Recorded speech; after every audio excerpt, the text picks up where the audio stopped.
Despite which way it may go, we can never lose our character. With election night fast approaching, we reached out to religious leaders across San Antonio who have a message for people nervous about the results.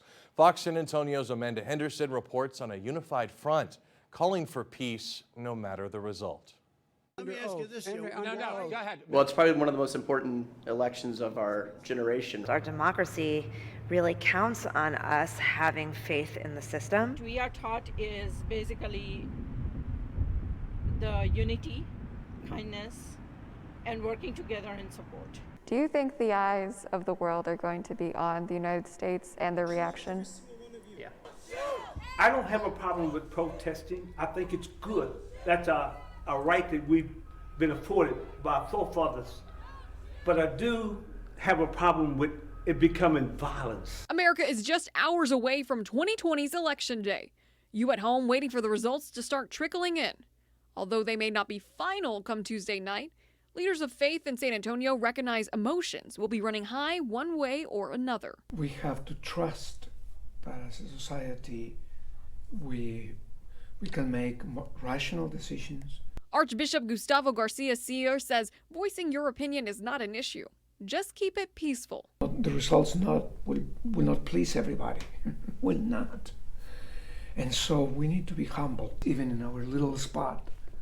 We make it peaceful and decent, respectful.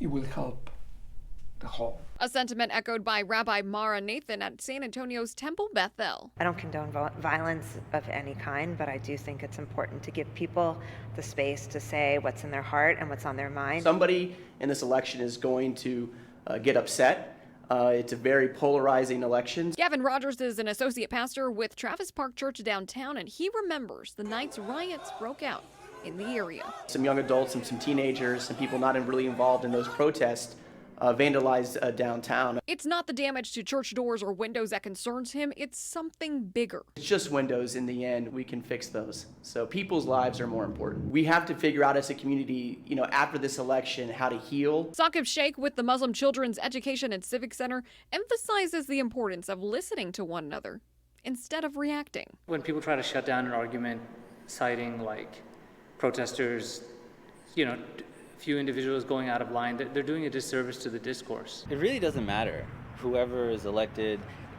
The reaction to it has to be, we come together as a family, we come together as a community. Jayatri Mehta and Yogesh Kanji with BAPS Swami Harman say in their religion, unity is primary. We're taught a series of principles called Samp, Surat Bhav, and Ekta, which at the heart of it really is about unity. If that unity is broken, some leaders have concerns. And I pray that nothing happens, but when I hear things like different places are going to let people off early on that particular day, someone mentioned to me the Civic was letting their people off at 2 o'clock on the 3rd.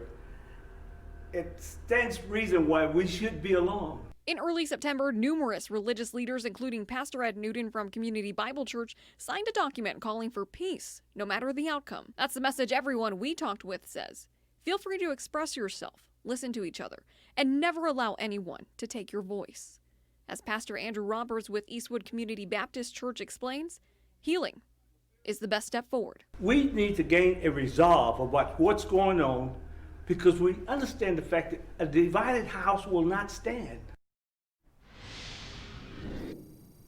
Peace and understanding is the message they all want to send. These are leaders in our community, in our religious communities, asking you at home to remember, at our core, we are all human and we all deserve respect. Later tonight, we're going to post part of the extended interviews on our website. Back to you, Robert.